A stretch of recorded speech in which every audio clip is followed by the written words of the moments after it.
নমস্কার সবাইকে, কেমন আছেন সবাই? আশা করি সবাই ভালো আছেন, সুস্থ থাকুন, ভালো থাকুন। আমি আগাগোড়াই আমাদের ধর্ম সম্বন্ধে কথা বলি। হিন্দু ধর্মে কি আছে সেগুলোই আমার হিন্দু ভাইদের কাছে পৌঁছে দেয় আমার মেন উদ্দেশ্য। তারা তাদের ধর্ম সম্বন্ধে জানুক। আর হিন্দু ধর্মের সম্বন্ধে অনেক হিন্দুরা কিছুই জানে না, আর যারা জানে না তাদের উদ্দেশ্যেই আমার এই ভিডিও করা। কারণ হিন্দুরা হিন্দু ধর্ম সম্বন্ধে বা হিন্দু শাস্ত্র সম্বন্ধে অতটা জ্ঞান রাখে না বলেই হিন্দু ধর্মের পতন শুরু হয়েছে। আর আমি হিন্দু ভাইদের কাছে আমাদের হিন্দু শাস্ত্রে কি আছে সেগুলোকেই তুলে ধরাই আমার মেন উদ্দেশ্য। আজকে আমি বলবো মহাভারত যুদ্ধের মূল কারণ। মহাভারত যুদ্ধের মূল কারণ কি ছিল? অনেকে মনে করেন যে দ্রৌপদীর বস্ত্রহরণ হয়েছিল বলে যুদ্ধ হয়েছিল। আমি এখানে একটা কথা বলতে চাই, এটা পুরোপুরি সঠিক নয়।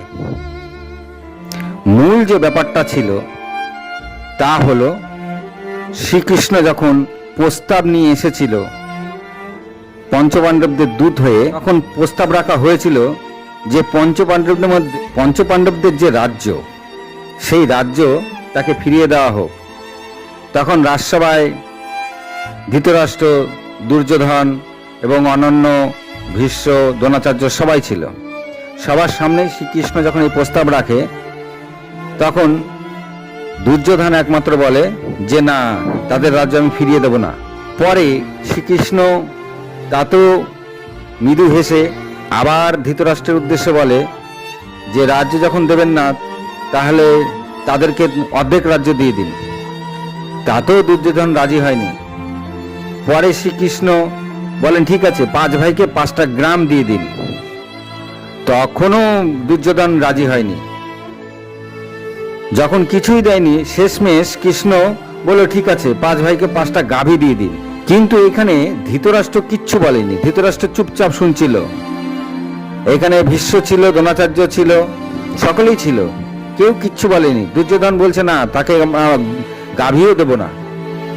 দুর্যোধন বলেছিল যে একটা সুয়ের আগায় যতটা জায়গা আছে ততটুক জায়গাও আমি পঞ্চপাণ্ডব দেব না। তার মানে কি, সে কিছুই দেবে না। একটা সুয়ের আগায় কতটুক জায়গা থাকে, তো সেইটুকুনি জায়গাও দেবে না বলেছিল।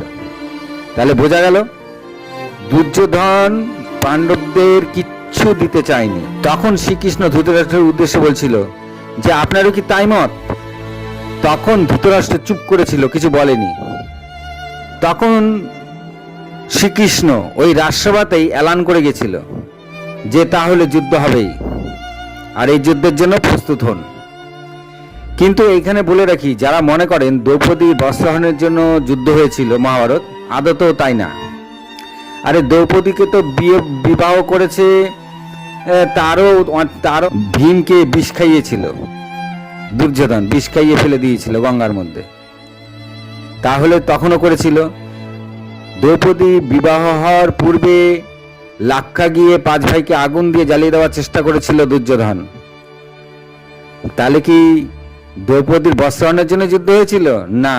দুর্যোধন ছোট থেকেই পঞ্চপাণ্ডবদের উপরে ক্ষোভ ছিল, তাদেরকে সে হিংসে করত, যা দেখতে পারত না। আর যখন শ্রীকৃষ্ণ পঞ্চপাণ্ডবদের দূত হয়ে লাস্টে যখন 5টা গাভীও দিল না, তখন শ্রীকৃষ্ণ যুদ্ধের এলান করে গেছিল। মেন কারণ ছিল এটা। যুদ্ধ হওয়ার পূর্বে শ্রীকৃষ্ণ এসেছিল রাজসভায়, ধৃতরাষ্ট্রের রাজসভায়। সেখানে ধৃতরাষ্ট্রের উদ্দেশ্যে চেয়েছিল অর্ধেক রাজ্য, 5টা গ্রাম, 5টা গাভী, কিছুই দেয়নি। তারপরেই যুদ্ধ লেগে গেছিল। এটাই ছিল মহাভারত যুদ্ধের মূল কারণ। হরে কৃষ্ণ, হরে কৃষ্ণ। আশা করি আপনারা বুঝতে পারলেন। ভালো লাগলে, আর যদি সঠিক হয়, ভালো লাগলে কমেন্ট করুন, শেয়ার করুন। নমস্কার, আজ এই পর্যন্ত।